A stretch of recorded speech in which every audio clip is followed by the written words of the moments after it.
బాబాయ్ ఇప్పుడున్న కూటమి గవర్నమెంట్ లా అండ్ ఆర్డర్ ఎలా ఉంది? బాగుంది, బాగుంది. అందరూ బాగా వర్క్ చేస్తున్నారు, అన్నీ సరిగ్గా ఇంప్లిమెంట్ చేస్తున్నారు. అందరూ కూడా బాగా డెడికేట్ అయ్యి పనిచేసేది.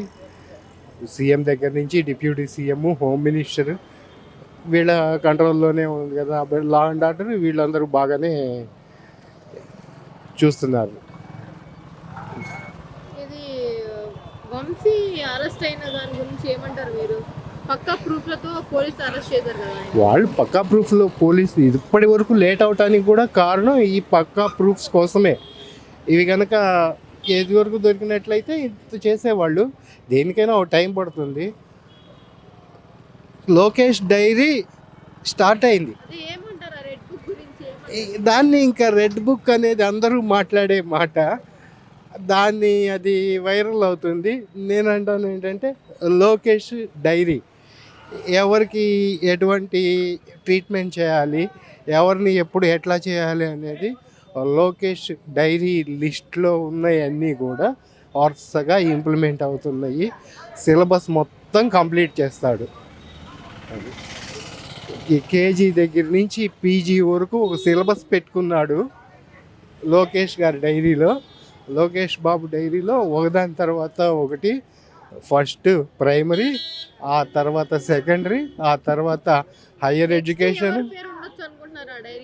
నెక్స్ట్ ఇప్పుడు ఉన్న వాళ్ళైతే చాలామంది ఉన్నారు. వంశీ ఇవాళంటే వంశీకి ముందు ఇంకెవరు, జోగి రమేష్కి స్టార్ట్ అయ్యింది. కాకపోతే ఏంటంటే కొన్ని జారిపోతుంటాయి, దొరుకుతుంటారు. కొంత టైము టెంపరీగా ఇవన్నీ కూడా బయట ఉండగలుగుతున్నారు. వీళ్ళకందరికీ అవసరమైనటువంటి సాక్ష్యాలని ప్రతిదాన్ని కూడా అరేంజ్ చేసుకొని అందరినీ చట్టం ప్రకారమే చేస్తారు. పడాలి. తప్పు చేసిన వాళ్ళకి ఎవరికైనా కూడా పనిష్మెంట్ పడాల్సిందే. ఆ పనిష్మెంట్ పడకపోతేనే తప్పు. రేపు మళ్ళీ ఇంకొకళ్ళు వాళ్ళని ఏం చేయగలిగారులే మనల్ని ఏం చేస్తారని చెప్పి, ఇప్పుడు ఎవరు దోచుకున్నా ఎవరు ఏం చేసినా కూడా ప్రజలకి సంబంధించిందే కానీ ఇంకెవరిది కాదు కదా. గవర్నమెంట్కి నష్టం వచ్చే పని ఏదన్నా ఉందంటే వాళ్ళకు ఉన్నటువంటి హక్కులు, అధికారాలు ఇట్లాంటివన్నీ అడ్డం పెట్టుకొని పబ్లిక్ దగ్గర నుంచి ఇవన్నీ కూడా గ్యాదర్ చేసుకున్న లాభాలే వాళ్ళవన్నీ. ఒకళ్ళ తర్వాత ఒకళ్ళు కాదు, వదిలిపెట్టాల్సిన వాళ్ళు ఎవరు కూడా లేరు, చాలామంది ఉన్నారు. ఇదంతా ఇవాళ ఏంటంటే టైం బీయింగ్లో ప్రతి ఒక్కటి కూడా ఒకళ్ళ తర్వాత ఒకళ్ళు బయటకు వస్తారు.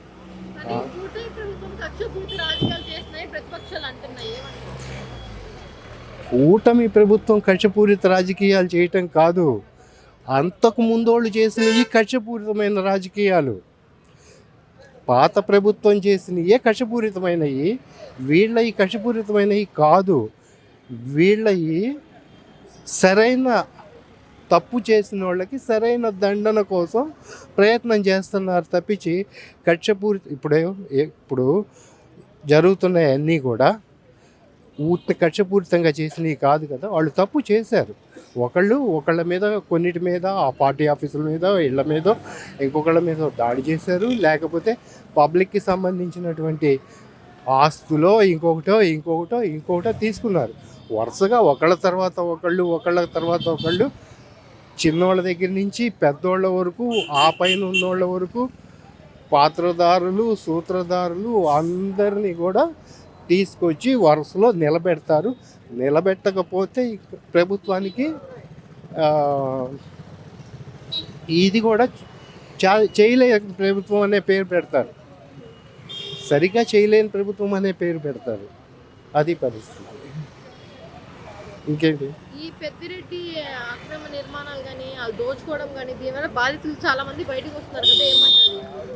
మరి ఇప్పుడు ఉన్న ప్రభుత్వం భరోసా ఇచ్చింది కాబట్టి బాధితులు బయటకు వస్తున్నారు. భరోసా ఇవ్వకపోతే ఎవరికాళ్ళు దాక్కొనే ఉంటారు. వాళ్ళందరూ బయటకు వస్తారు. ఇప్పుడు బయటకు వచ్చినప్పుడు ఏంటంటే రికార్డ్స్ అన్నింటినీ కూడా తగలబెట్టారు.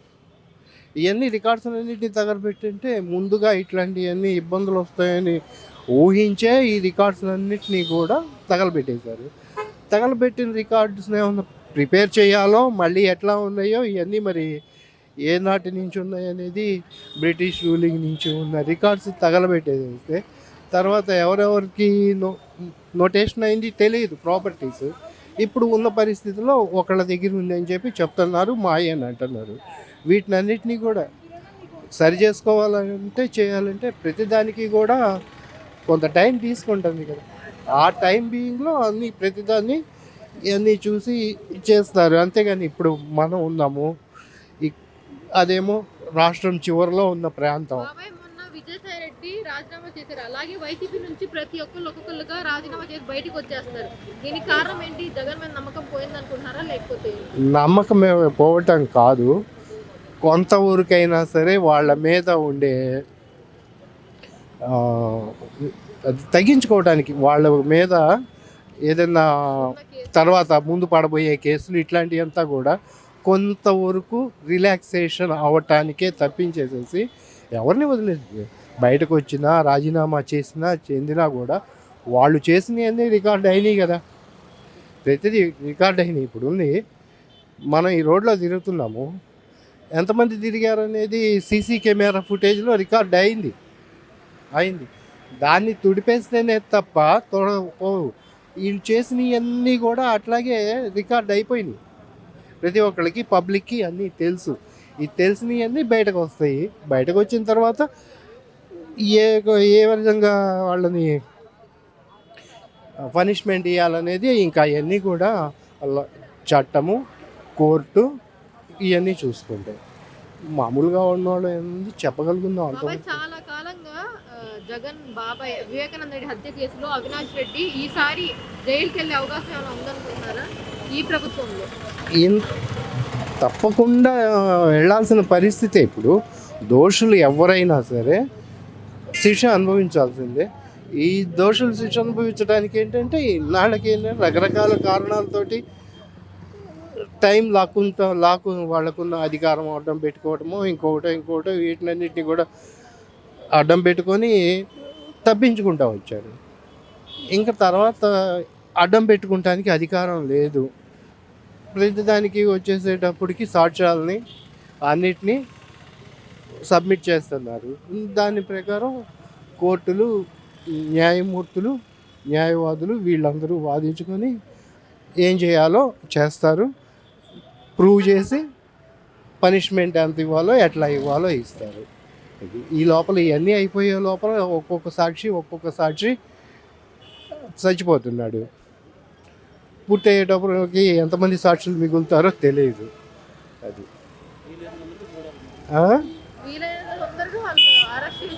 ఇంకా వీలైనంత వరకు ఈ వ్యవస్థ పనిచేస్తుంటే కానీ వ్యవస్థకు అడ్డం పడుతున్నారు. అన్నీ సరి చేసుకొని చేయాలి. వాళ్ళు చేయాల్సింది వాళ్ళు చేస్తుంటే వీళ్ళు తప్పించుకోవాల్సిన మార్గాలు వీళ్ళు చూసుకుంటున్నారు. ఎవరి దాళ్ళు ఇదొక ప్రాసెస్ జరుగుతూ ఉంది. పెద్ద వాళ్ళకి ఆలోచించి చెప్పడమే కష్టం. న్యాయశాస్త్రాలని, చట్టాలని, లేకపోతే ఎంతో పెద్ద ఎక్స్పీరియన్స్ ఉన్నటువంటి పోలీస్ ఆఫీసర్లని ఇట్లాంటి వాళ్ళు విశ్లేషించి చెప్పడమే కష్టం. మామూలు వాళ్ళు అంతేని కూడా అంతవరకు ఏం చెప్పలేము. కోరుకునేది ఏంటంటే ఎవరు తప్పు చేశారో, ఎవరు హత్య చేశారో వాళ్ళకి పనిష్మెంట్ పడాల్సిందే. ప్రభుత్వం పరిపాలన ఎలా ఉంది? బాగానే ఉంది. పథకాలన్నీ పూర్తి స్థాయిలో అమలు అవుతున్నాయా? కొన్ని అమలు అన్ని చేయాలంటే అమలు చేయలేము, కానీ పర్వాలేదు, బాగానే ఉంది. ఇంతకు ముందున్న ప్రభుత్వానికి ఈ ప్రభుత్వానికి ఏమైనా తేడా ఉందా మీకు? తేడంటే దానికన్నా ఇది పర్వాలేదు. ఏ విషయంలో బాగుందంటారు? అన్ని విషయాల్లో కూడా పర్వాలేదు. ఈసారి జగన్ వచ్చే అవకాశం ఏమైనా ఉందా? ఏం డౌటే. మీ ఇంట్లో పెద్దవాళ్ళు పెన్షన్ అందుతుందా? మా అమ్మగారికి వస్తుంది. లేట్ అవుతుందా, తొందరగానే వస్తుంది. ఇప్పుడు చంద్రబాబు పరిపాలన మొత్తంగా ఎలా ఉందంటారు? పర్వాలేదు. ఇచ్చిన పథకాలని హామీలు నెరవేరుస్తారని అనుకుంటున్నారా? చేస్తారు అనుకుంటున్నాం, నమ్మకంతో ఉన్నాం. అదే జగన్ ఉండుంటే ఈ పార్టీకి అన్ని అయిపోయేవి అని చెప్పేది అన్నాడు ఆయన. ఏమంటారు మీరు? ఏమైపోతాయి? పథకాలన్నీ అమలు అయిపోయేవి అంటున్నారు. కామనే ఎవరిలో ఉంటుంది, మామూలు అది చెప్తా ఉంటారు. కామనే చెప్పకుండా అయితే ఏముంటుంది, ఎవరు నువ్వు చెప్తా నేను చెప్తా పర్వాలేదు. ఇప్పుడు అన్న క్యాంటీన్ ఎలా ఉంది? పర్వాలేదు, నెంబర్ 1. ఇప్పుడు అన్న పేదవాళ్ళు తెలియని వాళ్ళు అందరూ బాగా తింటున్నారు టయానికి బాగుంది. మద్యం క్వాలిటీ ఎలా ఉంది ఇప్పుడు? మధ్యాహ్నం మనకు అలవాట్లేదు, అది దాని విషయం మనకు తెలియదు.